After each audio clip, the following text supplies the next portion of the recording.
The Autism Research Institute relies on the generosity of donors like you to make this webcast possible. If you enjoy this presentation, please consider making a donation. Thank you.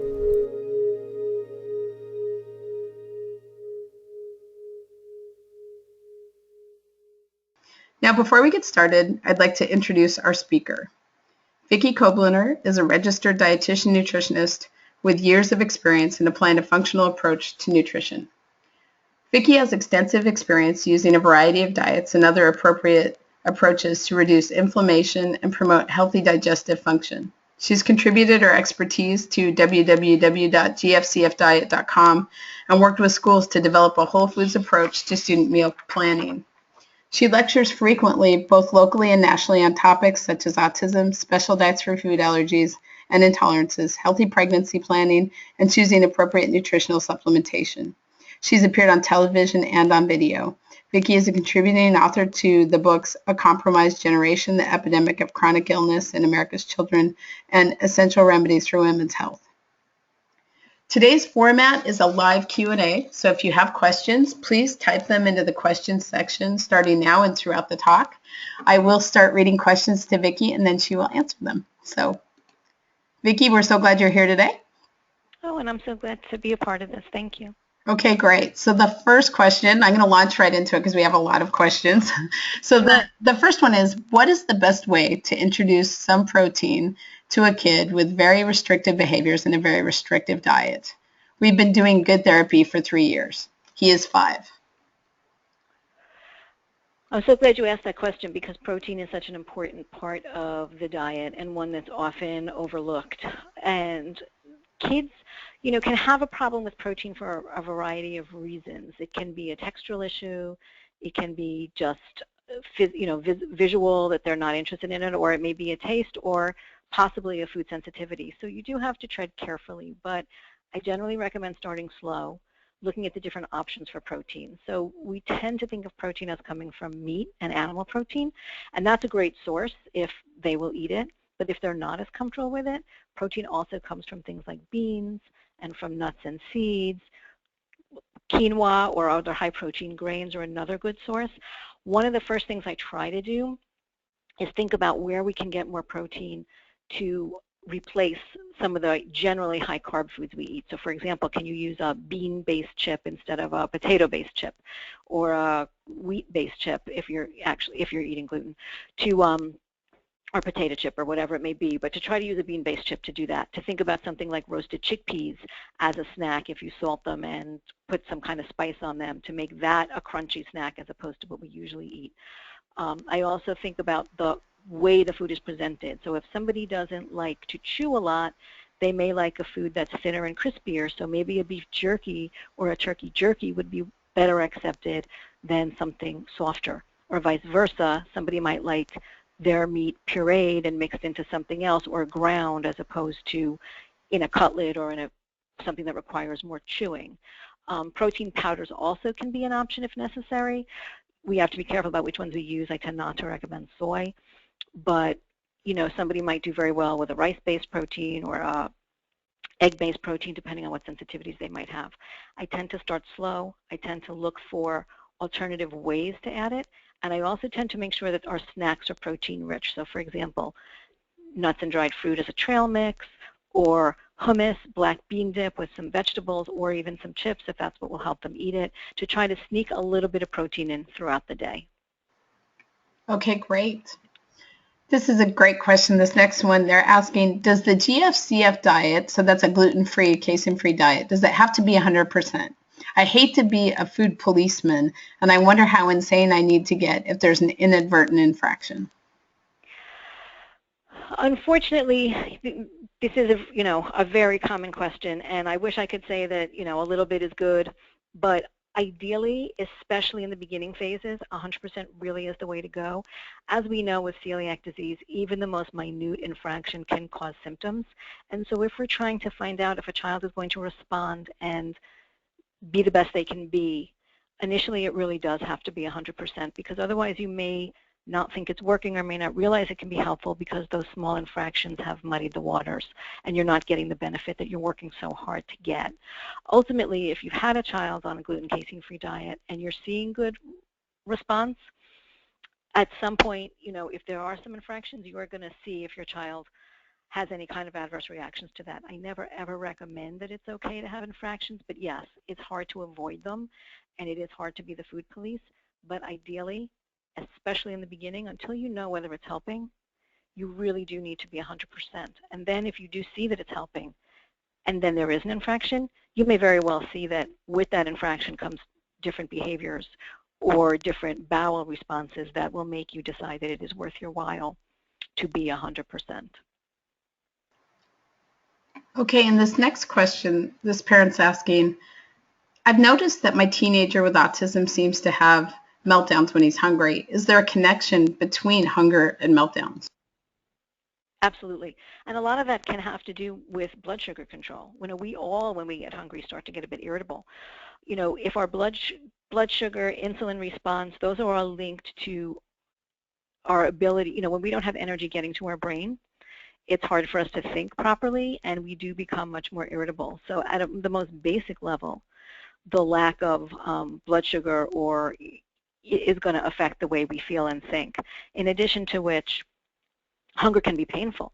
And sometimes that meltdown can simply be a response to feeling uncomfortable, physically uncomfortable because we're hungry. So it is really, really important that we make sure that somebody's eating regularly. We don't let them get too hungry. So every 2 to 3 hours, a small snack, and ideally protein-rich with some sort of healthy, fruit, vegetable, or something like that with it to provide some readily available glucose would be the perfect type of snack throughout the day. Okay, and then related to that, another parent is actually saying that their child behaves badly when hungry, but that he has a tendency to overeat and he's never full, so he never reaches satiety. Can you talk a little bit about that? That can be from a variety of things. Some of it may be the type of diet he's on. I often see with kids who are on the very higher protein diets, like for example a specific carbohydrate, GAPS, something more ketogenic in nature, very often those kids will tend to be ravenous and want to eat constantly. If their weight is normal, I think it's important that we really do feed them appropriately. There may be some sensory issues involved. There may be some inability to feel full, as you're mentioning, and that is a little bit harder to address. But what we try to do there is really focus on fiber and really filling him up with foods that aren't necessarily going to make him overweight, but are going to provide good nutrition. So vegetables, lots and lots of vegetables will provide the fiber that fills you and provides satiety, helps your stomach to feel fuller. And that way also, if he is eating frequently, at least he's not filling up on foods that are going to really push the weight up. The other piece of that, though, is that one food that we tend not to consider is fat. One nutrient. And fat provides what we call satiety value. So when people eat low-fat diets or the fat is very limited, often they don't ever feel full the way that they should and is desirable. So sometimes as parents we've gotten this big message about fat is, the enemy, and it really isn't. And we really need to make sure that each meal does contain some fat so that they do feel that satiety and are able to stop eating. Okay, this person's asking, my son refuses to eat breakfast. I've tried everything, cereal bars, making breakfast. Any suggestions on what I might do? For breakfast. Yeah, that's a tough one. A lot of kids have the same issue. We see it a lot. Some of it can be that it just takes time. So instead of trying to have him have a breakfast when he leaves the house, I don't know what age he is, but can he take some with him on the school bus? Can you get them to allow him to eat something first period of class so that he can, eat a little bit later, but it's still getting some of that nourishment in? Some kids do better with beverage versus solid food in the morning, so something like a protein shake might be helpful in that regard. I would also, if there's an appetite issue, the rest of the day I would look at zinc status, because sometimes zinc status will affect appetite, and he may be willing to eat more. Again, if he's normal weight, we really want to get a small something in there because breakfast does help brain function, but it doesn't have to be something very large. A half a banana with a tablespoon of peanut butter could be a great snack for him, or almond butter, whatever it may be. That could be enough. It doesn't have to be a big breakfast, but even just a few bites of something to start could be helpful. But I would think about doing a drink, a shake, but with protein in it, as opposed to having him chew something if it's really making him uncomfortable. Okay, this parent's asking about weight loss that doesn't occur for any obvious reason. Obviously, without seeing the patient, you can't really say what it might be. Right. Do you have any insight about what sometimes causes that? If I had a client who was losing weight and we couldn't figure out why, the first thing I would do is a calorie count. I would really do a 3-day analysis of what they're eating and see if what they're actually consuming is adequate for their needs. And obviously a good dietitian would be helpful to do that. Sometimes what we serve versus what kids consume is different, and we're thinking because we serve a lot that they should be eating it all, but they're not. If in reality they are eating more than enough or enough to meet their needs, then we have to assume that either they're not digesting it or something's happening where their metabolic needs have increased. So if it's the gut and if there's a digestion problem, and that's the piece that I would really look at, then we have to figure out how to heal the gut. Are they not absorbing enough of the nutrients from what they eat because their digestion and metabolism is not up to par? Or is it that their metabolism for some reason is increased and they just need additional food? But the first thing I would do if I knew that their calories were adequate for their expected needs is I would start looking at what their digestion and absorption was like. And with that, it may be a stool test, it may be seeing a gastroenterologist, but we need to explore more the function of their gut and how efficaciously they're actually digesting and absorbing their nutrients.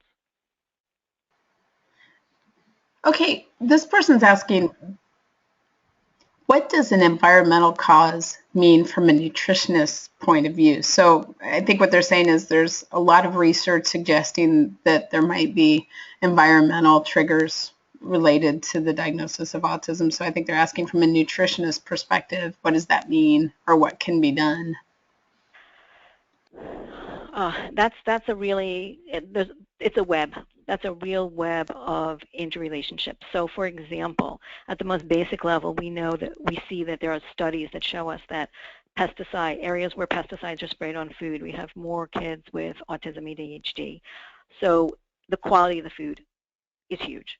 We want to make sure that our food is organic, is clean, ideally, pasture-fed animals, ones that aren't exposed to pesticide sprayed feed, etc., are what we're providing in our children's diet, because that can have that kind of direct effect.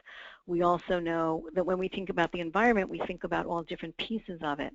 So if our kids have leaky gut, or if they have digestive issues because they've taken antibiotics, or because there's some interference from other microbes that they're getting in the environment, then those have to be addressed as well, because once the digestive system is disrupted, it's going to disrupt all the different pathways, all the neurotransmitter pathways. It's going to disrupt cognitive functioning, as well as the ability to digest nutrients that we need for normal cognitive functioning.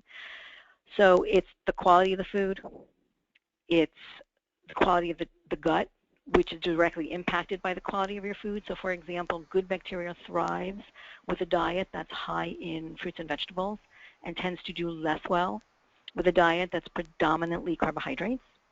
So the balance of the diet will affect the gut quality, and the gut quality will affect our function. In addition to which, we know that, what about the water we drink? Are we getting it from a plastic bottle? If the plastic bottle has BPA, that's an endocrine disruptor. We've seen lots of environmental issues related to children and their development and cognitive function due to BPA and other plasticizers and toxic chemicals. So even though we don't necessarily think of that as a direct food relationship, if the water we're drinking is suffused with BPA, it is going to affect function. So we need clean water. We need clean food.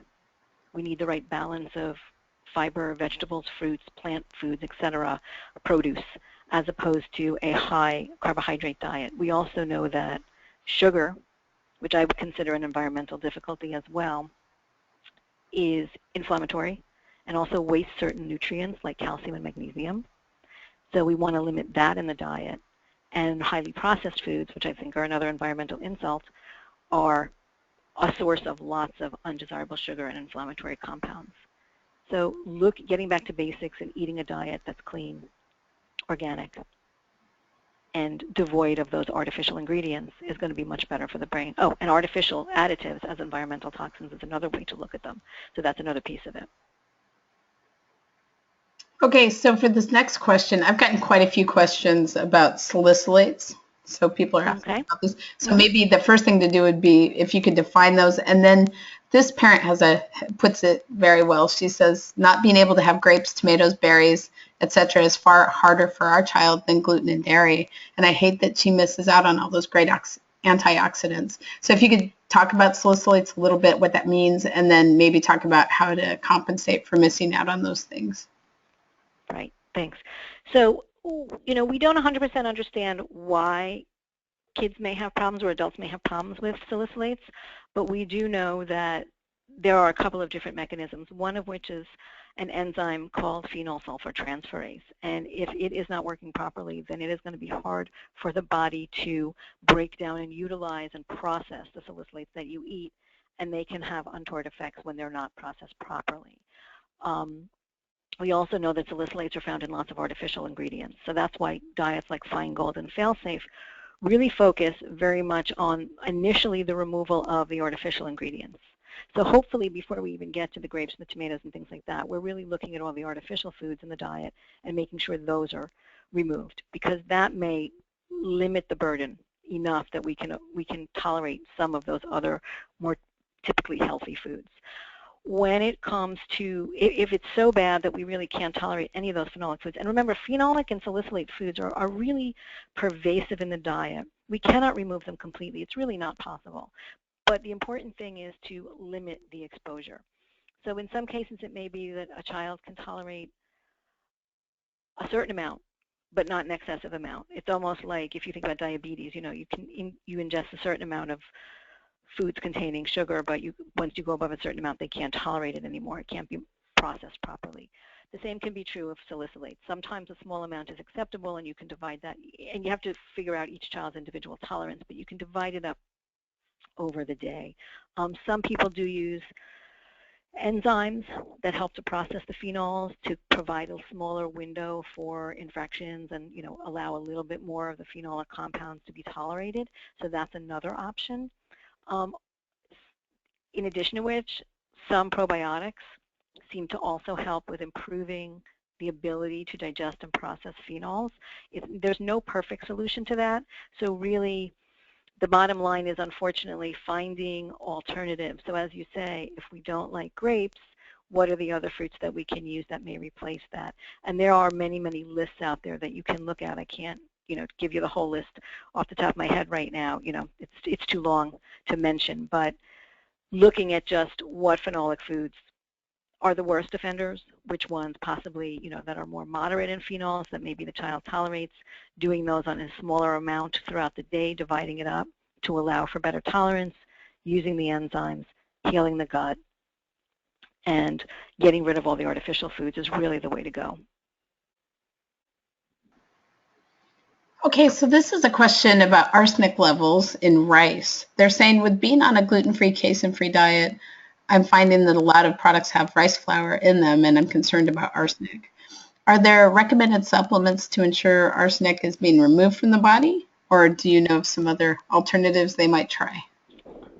Sure, and I'm glad you asked that question because it kind of introduces a lot of different topics that are important, one of which is the use of lots of rice products in the gluten and casein-free diet. So most of us think when we move to a gluten and casein-free diet, at least in my experience with my clients, the first thing they'll say is, well, what do I replace all the gluten with? My bagels, my pasta, my crackers, my cookies, my energy bars, etc., whatever it may be.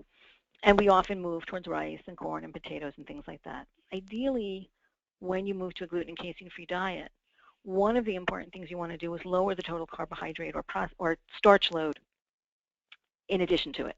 So if we can move away from even using some of those products and not just say, well, I'm going to replace the gluten-free cereal with a rice-based cereal, or the gluten-containing cereal with a rice-based cereal, ideally what we want to do is say, well, maybe we want to have eggs for breakfast, maybe we want to have meat for breakfast, maybe we want to just get away from all those rice-based products. And that would be one way to reduce the arsenic load. Obviously, it doesn't, unless you're on a specific carbohydrate diet or something like that, you don't need to remove all your starchy foods completely, but you do want to focus on limiting the amount that a child is eating. When you are eating those products, there are some companies that do ensure that their products do not contain arsenic or are very low in arsenic. I don't know if I'm allowed to name them here, but you can look them up online, and there are certain companies that will confirm that they test their products and ensure that they are very low in arsenic. That's another thing that I would recommend, is that you choose those companies and you choose those products because they are the safest. In terms of removing arsenic, I would not rely on that as a way to liberalize the ingestion of arsenic per se, because then you're getting into very many other issues about what else is happening when you do some sort of detoxification program. I mean, are we talking about chelation here?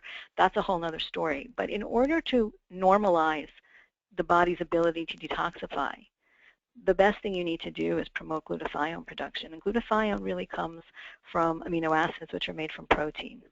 And then we also want to make sure that we're getting enough of things like molybdenum and selenium and all kinds of minerals. So it kind of goes back to a good, healthy diet that includes good quality protein, lots of fruits, vegetables, nuts, seeds, etc., beans possibly, and limiting some of the starchy foods that don't provide that same nutritional profile.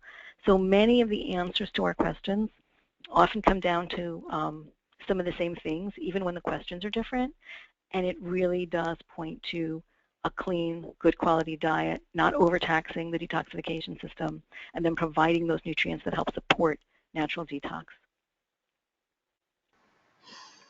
Okay, so this next question, they're asking, what is leaky gut syndrome, and is there a test that we can do to determine if a child has it? So leaky gut syndrome, there's another name for it, it's called intestinal permeability. People call it by other names. They often mention candida in that. And the bottom line is our intestinal tract is a tube. From mouth to anus, it's one long tube. And even though when we eat food, it kind of goes in the tube, if it doesn't pass through the intestinal wall into the bloodstream, it really hasn't gotten completely into our bodies. It's not utilizable. It's not available. Those nutrients aren't available for our organs and our systems to utilize. So in order to protect us, our digestive tract has a lot of mechanisms that are very protective. They're like the border patrol. So the intestinal cells are very, very tight like this. And they don't let anything really pass through unless the body knows to allow it. So it recognizes certain things as safe, it recognizes other things as unsafe, and tries to block them from passing through the intestinal wall. What happens is when we have what we call that leaky gut or intestinal permeability, some of those undesirable factors or agents will pass through the intestinal wall, get into the bloodstream, and they can wreak havoc.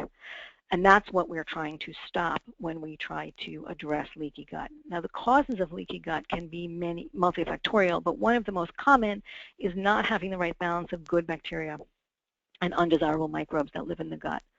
And we do know that we have billions and trillions of microbes living in our gut. But that balance is really critical. If they're the desirable, beneficial ones that are symbiotic with our bodies, we want to keep those and enhance those. If they're undesirable microbes that are pathogenic, they're going to promote that leaky gut. I often describe it as a lawn. So if you have a lawn, you want it to be lush and green and rich and thick, like a carpet. And that would be the good bacteria, like the grass. If you have brown spots on the lawn, the grass is not growing, all of a sudden the weeds are going to start to come in and they're going to take over. Well, those weeds are going to wreak havoc, the same way that the undesirable pathogenic bacteria or yeast will wreak havoc in the gut. So the goal is to reestablish a nice thick lawn of probiotics and add some weed killer to get rid of those. So when the gut is leaky, it allows the passage of these undesirable byproducts of metabolism to pass into the body. So the first thing is, again, making sure the diet is as clean as possible, but number two, addressing the leaky gut, trying to clean up the gut, get those junctions tight again so that they can act as the border patrol that they are and keep out the undesirable agents. Okay, I've gotten a couple questions going back to glutathione. People are asking about nutritional support strategies for that pathway for production. So you touched on a little bit. Could you talk a little bit more about it, about what types of foods might be supportive or any kind of supplementation that would be helpful? Sure. So the glutathione, and some of you, I know that the parents out there are so educated that they probably know a lot of this already, but one of the things that would be prudent to look at is something called the methylation cycle. And what we know is that the body starts with something called methionine, which is an amino acid that comes from protein. And through a series of biochemical changes, it's like a wheel that goes round and round and round, and certain things get on, like a merry-go-round almost. Certain things get on, certain things get off. And as that process goes round and round, we are able to produce glutathione. Some of the important nutrients that are necessary to make that cycle keep going include things like the B vitamins, folic acid is one of them, but we need others as well. We need B12, we need B6, we need minerals as well. So in order for that process to continue properly, and keep that cycle going round and round and round, we need to make sure that we're getting enough of those B vitamins, we're getting enough of those minerals, and we're allowing that process to continually take place because it needs to recycle itself. You start with the methionine, for example, you go around in a circle, and as you produce the glutathione, you need to keep replenishing your methionine so you can keep making more glutathione, and that is a circular process that does go round and round.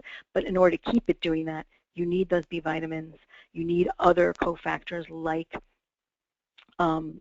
minerals, and you're going to get those from your food. And yes, we can get them from supplements as well, and often that's something that we have to rely on, but my recommendation is always to get them from food first, because in food we find that those nutrients often come in synergistic packages where you'll find a number of different nutrients in the same food because they work together very well. When we add them as a supplement, we don't always know if they're working together in exactly the same way. And the other thing I always mention when it comes to supplementation versus food is that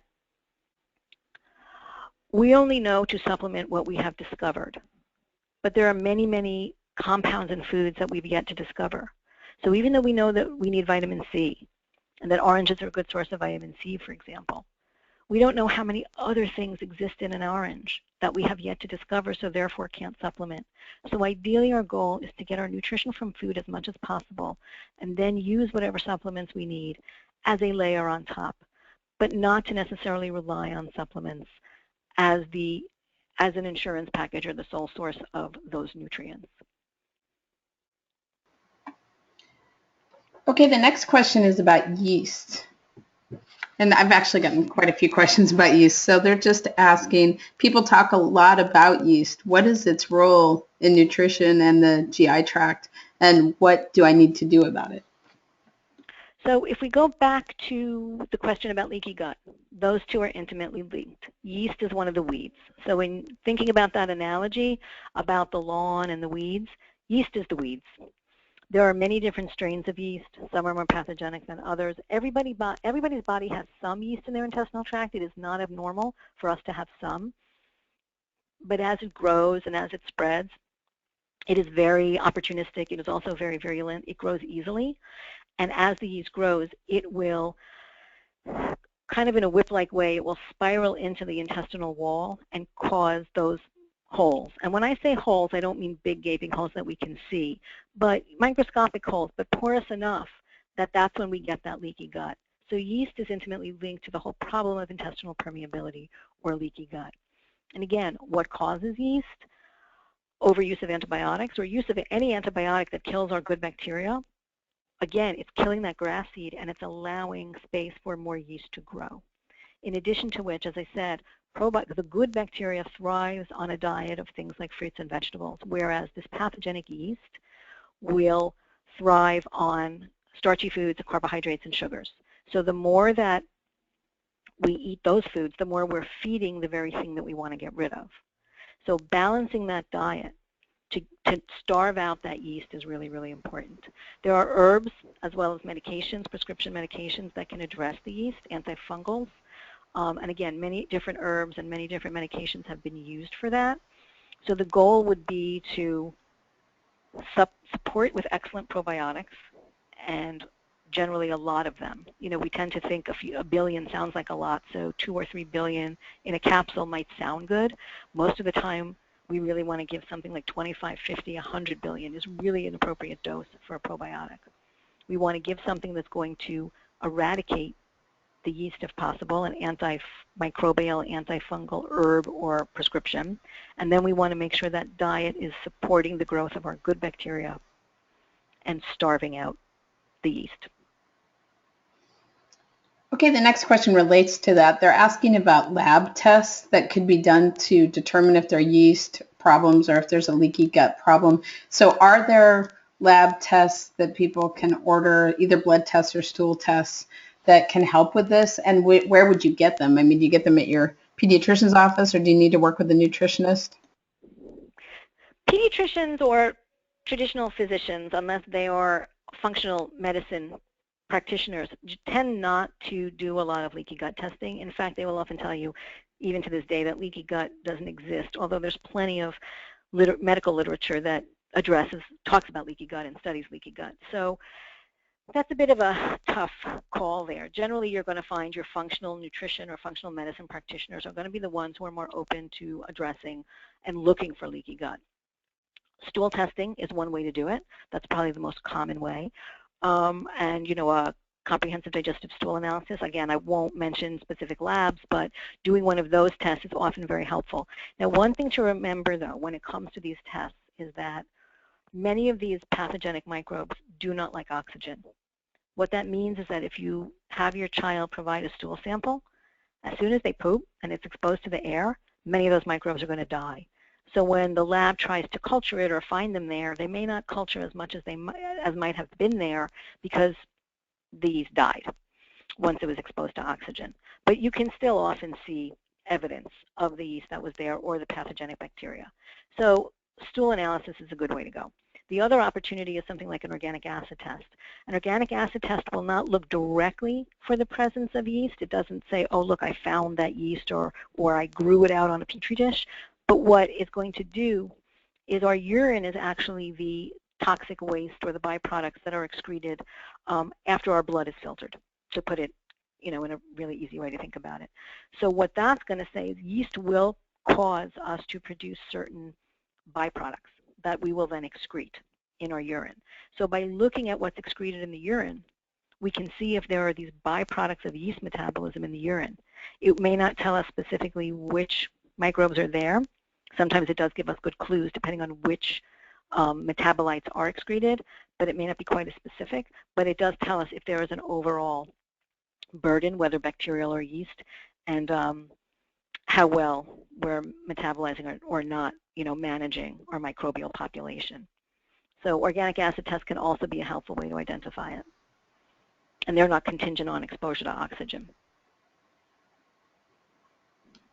Okay, this next question. I have a child who has many food sensitivities, and it's strangely ironic that many of the sensitivities are to healthy foods like broccoli, sprouts, apples, and carrots.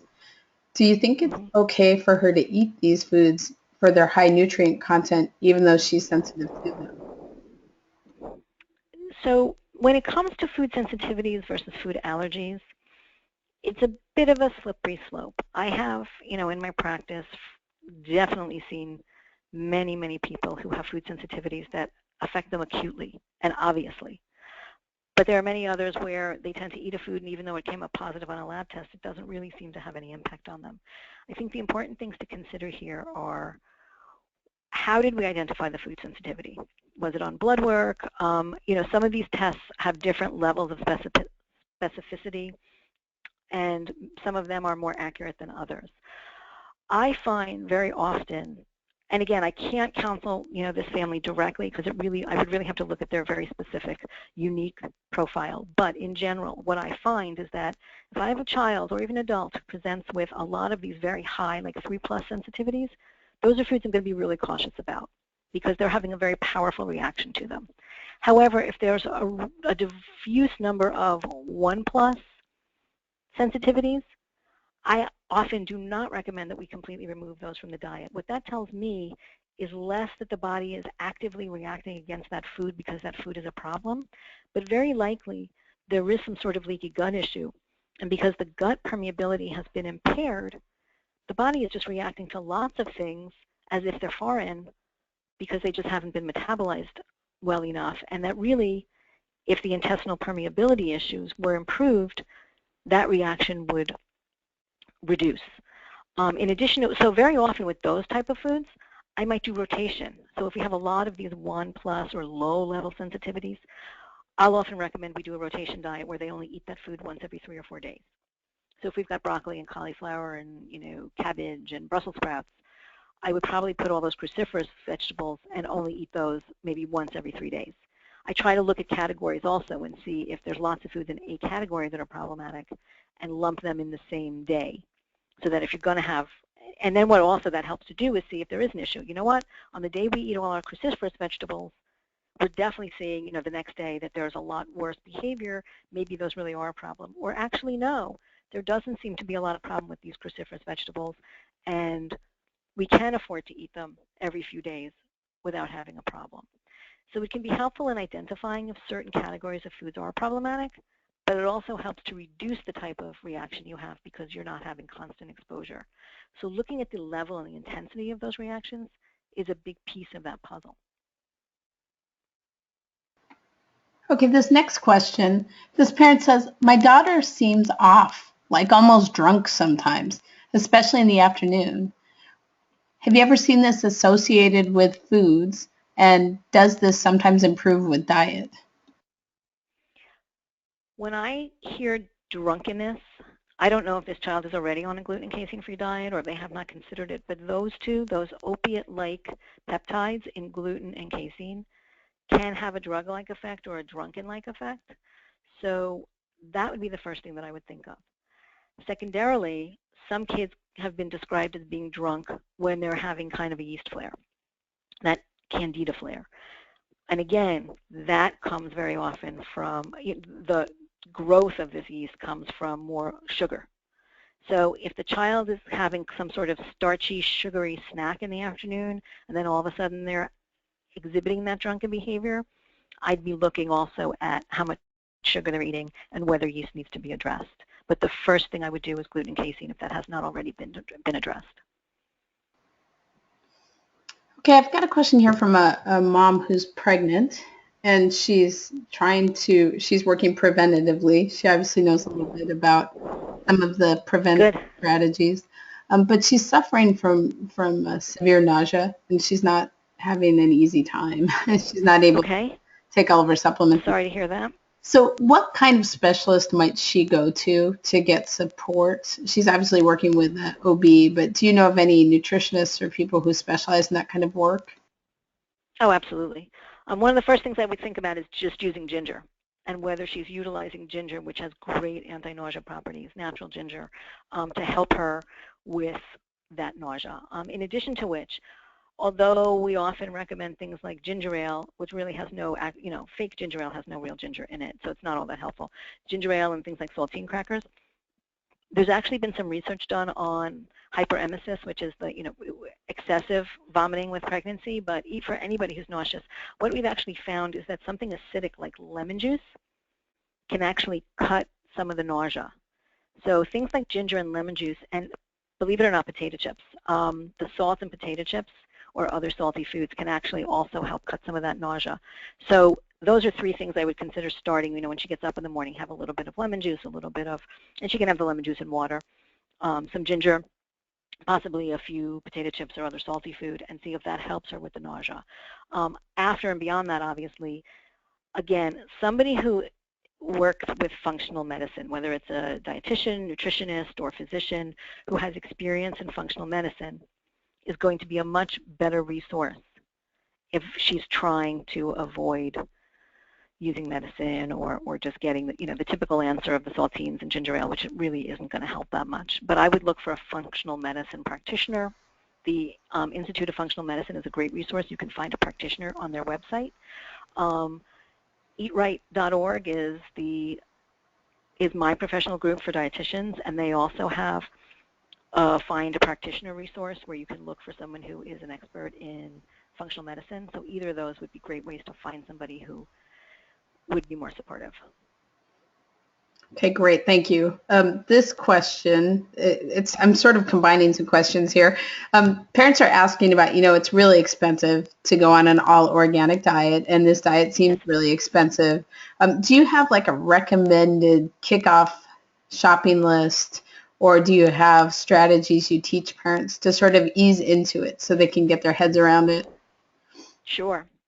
The first thing I would do is go to the environmental working group and look at their list of the Dirty Dozen and the Clean 15. Those are fruits and vegetables that are the most contaminated and the least contaminated. So if you have to choose your dollars carefully, then you want to make sure that the fruits that you're buying that are organic are the ones that are from the Dirty Dozen. Don't buy those conventional. But if you want to buy some conventional, then the ones from the Clean 15 are much safer and healthier. I also think there's nothing wrong with focusing on less expensive items like legumes. Those are relatively inexpensive but are packed with lots of nutrition. So, there are certain diets where we find legumes are not so ideal, like the low oxalate diet, but, if legumes are something that can work in the diet, they're a great way to inexpensively provide protein, B vitamins, minerals. They're a good source of many nutrients, so that's another option.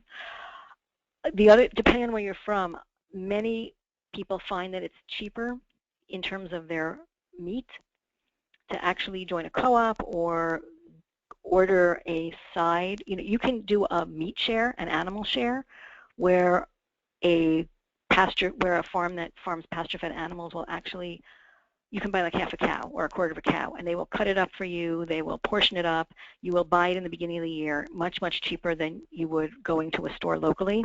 And you will need a chest freezer for this, but you can stock a big amount of animal protein at a much cheaper price than you would buying it organic or pasture-fed from a local store. So buying in volume, getting together with other people to share that kind of thing is really, really helpful. The more you cook, and again, gluten-free foods also can be very expensive. The more you cook from scratch, the less expensive it's going to be, the less waste there's going to be, and processed foods very often are the ones that are more expensive. So Clean 15, Dirty Dozen, buying in bulk where possible, and cooking from scratch are some of the best ways to lighten the financial load. Okay, great. This next question. So along with that, does the whole family need to go on the diet, or can we just target our patients? That's a personal choice. I think that it really has to be a personal decision for each family. Ideally, because of cross-contamination issues, the fact that even that tiny molecule of gluten or casein can be problematic, it's a lot of work for a family to have different diets running through the house. I found personally, I just wouldn't do that much work, and it was easier for me to just keep the whole house gluten-free, casein-free, etc. But for other people, they don't believe that. Their philosophy is, well, why should my daughter or my husband have to be restricted if they don't have the issue? And I think that's fair as well. If you are not, if the whole family is not following the same diet, it does make a lot more work for the food procurer, provider, preparer. So if they're willing to do that, that's fine. If they're willing to be much more diligent about avoiding cross-contamination, that's fine. There's not one right or wrong answer to this, but it has to do with the balance of time, energy, food prep, etc., that each family is willing to do.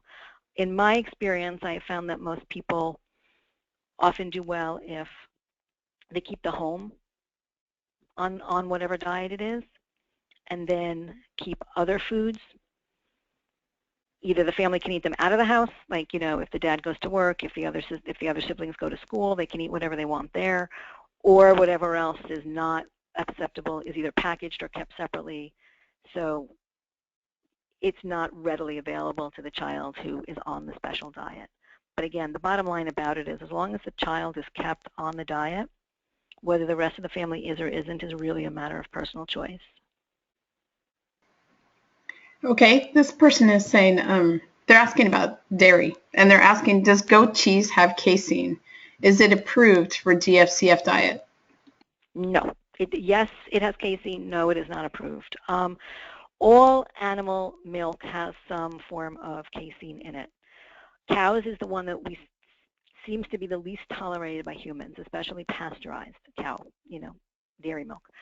But all other milks do. We do know that there are people who goat milk is closer to human milk than cow's milk is. There are some people who seem to tolerate it better than cow's milk.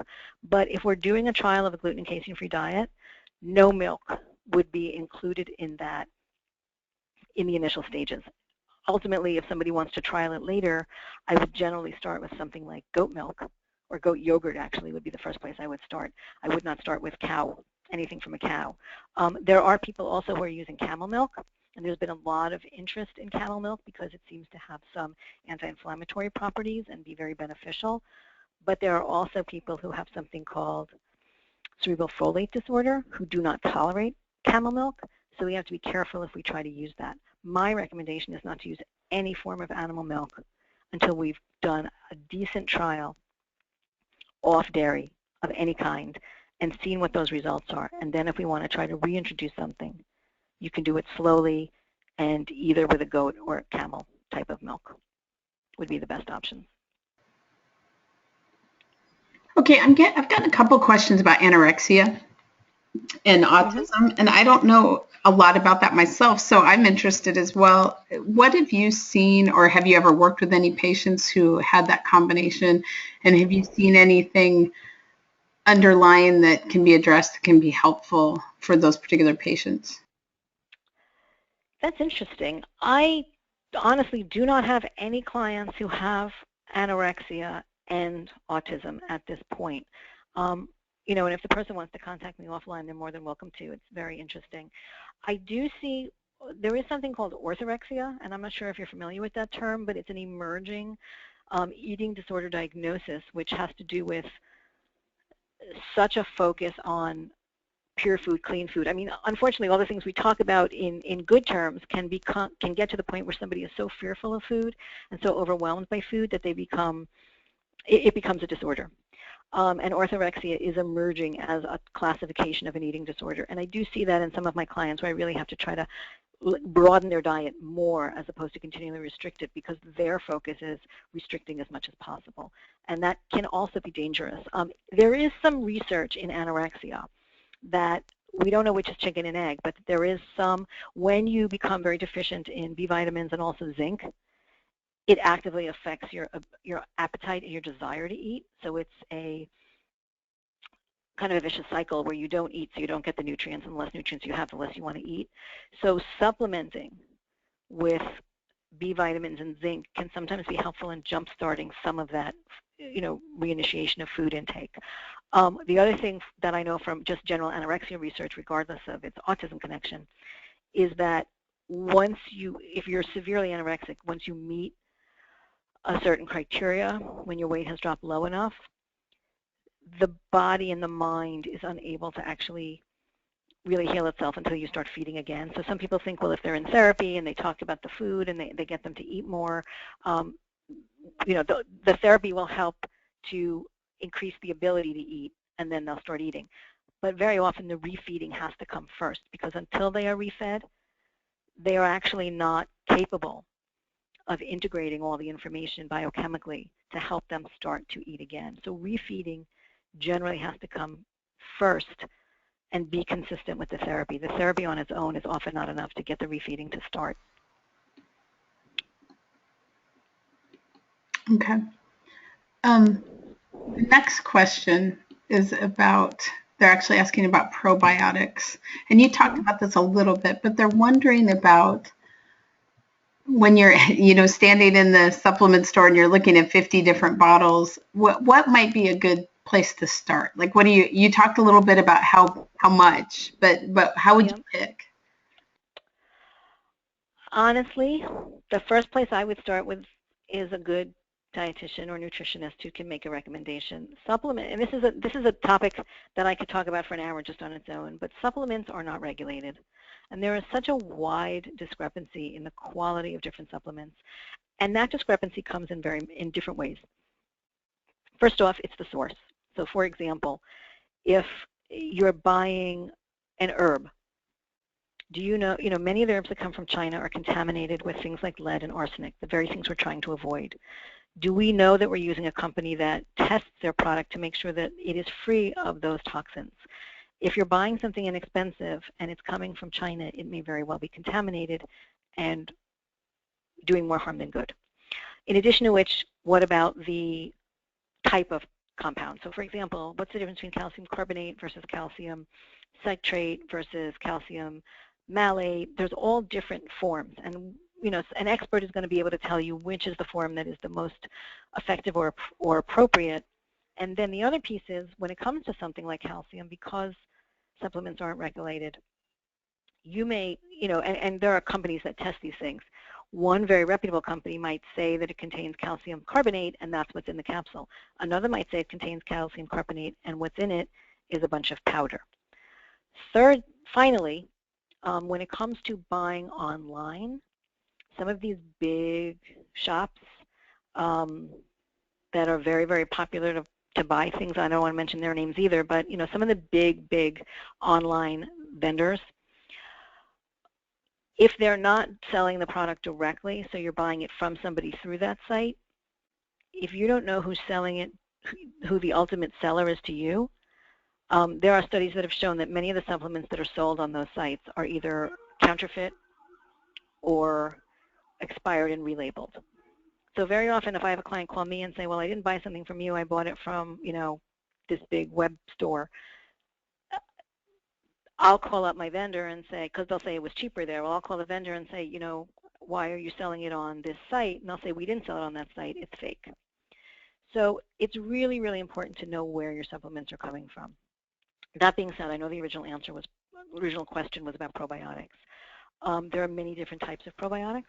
There are some that include soil-based organisms. There are some that don't. There are some that are very broad spectrum and some that are only 1 or 2 strains. Again, knowing how to choose that is not something that's the same for everybody.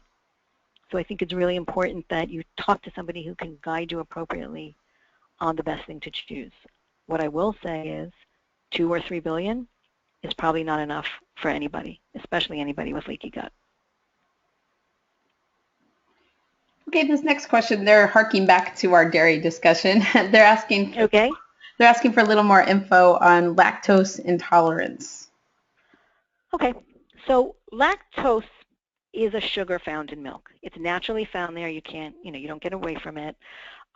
There are certain people do not have the enzyme called lactase, which is required to break down lactose, that milk sugar.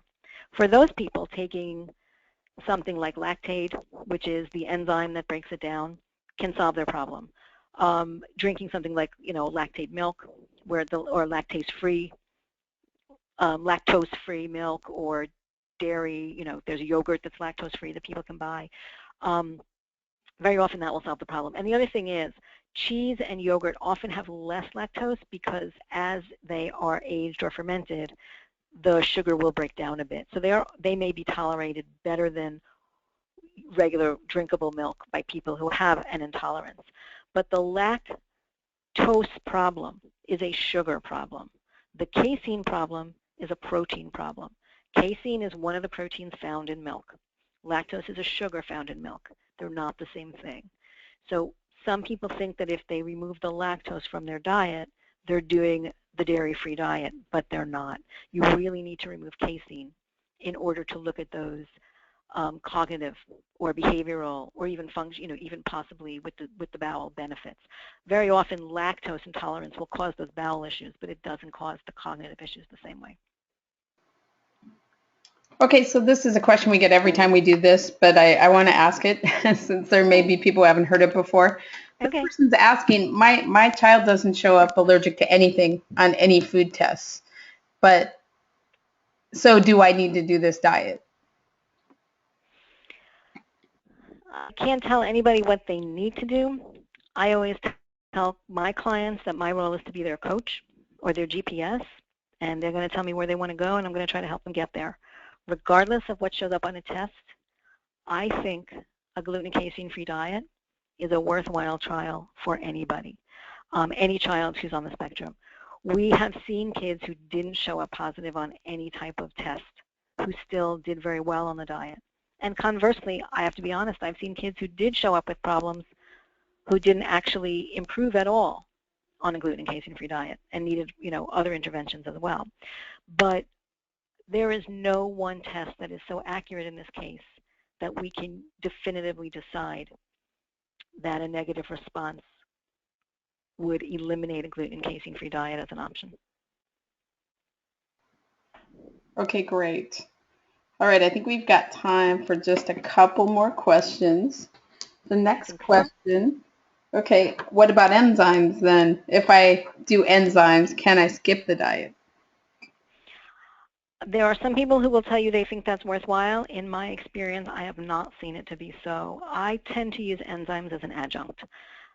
And I will do the diet, have the diet done 100% completely, figure out if it's helping or not helping. And then again, as the person originally asked, there was somebody who talked about, can I do it 95% or whatever. If it turns out that there are going to be known infractions, or even when one happens accidentally, I often use enzymes as help to help break down and process those proteins so we can have less of a negative impact, but I don't rely on them in replace of the diet. I have not seen them to be effective in that way. Okay, and then there's a mom asking, she's put her 4-year-old on a gluten-free, casein-free diet, and she's basically asking how long she needs to do it before she would expect to see any changes behaviorally.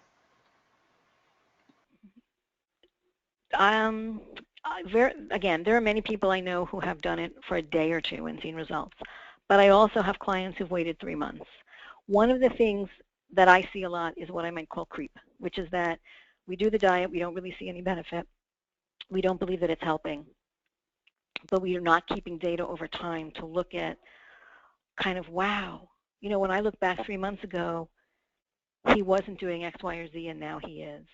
For those parents, sometimes what they need, if they truly feel they haven't seen any benefit, is to do a challenge, and that's somewhere between 3 and 6 months, depending on everything else that's going on and other things that are being tried, because it can take that long for some of this to get out of the system. But somewhere between 3 and 6 months, if we really believe there's absolutely no benefit, I do a challenge. And sometimes what will happen is after the challenge, there will be a regression or a loss of function, and the parents will realize that, wow, I didn't really notice it, but slowly but surely there was this kind of creep of improvement, and now I can see that it happened. So again, I will not ever tell parents, I think it is a disservice to parents if a practitioner says that this is absolutely going to help your child. I have had families that do not benefit from a gluten-free diet, gluten and casein-free diet, but I've also had more families that have. So I do believe it's worth a try. I'm a huge supporter of it, and I think it's worth a good long try, but I also think it's worthwhile to challenge it if we really think that there's no benefit. Okay, and we have time, I think, for just one last question. This parent is asking, I have trouble getting veggies and proteins into a preschooler who refuses to eat wet textures. Do you have any strategies you've seen that have been really effective for helping get foods in their sort of sensory sensitive guys? Wet textures? Yeah, she said wet. She said wet textures. Wet textures. So what about veggie chips? And again, many veggie chips that you buy ready-made actually have a lot of rice starch or potato starch or whatever, but I'm really talking about just, a carrot chip, a beet chip, a dehydrated green bean, something like that. There's many companies out there now that sell chips. So that's a way that they're not wet, but they're still veggie. If we don't like wet, I'm assuming he doesn't like soup, but that may or may not be the case. Some kids will tolerate the soup, the pureed texture, when they won't tolerate, the soft vegetable. So that might be an option if they'll tolerate soup. Juice, if they'll drink the juice, is another option. Pureeing it and mixing it into other foods, whether it be a meatball or some sort of muffin, is another option. And very often you can, play around with it. So for example, if you do something like a zucchini pancake, like a latke or something like that, or a sweet potato pancake, that might be another way that the child will eat it a little bit more willingly. The other thing that sometimes helps is if there's a lot of sensory problems is that behavioral intervention. And I work with somebody who does a lot of behavior modification around food sensitivity, and will teach kids in a very slow but methodical fashion to be able to tolerate the textures that they were initially unable to tolerate. So if it's a really, really big problem, behavior modification might be an important piece of that, but very often you can get around it by looking at different ways to offer the food, crispy textures, etc., pureed textures, drinks, and getting around just the chewing of a piece of that wet food.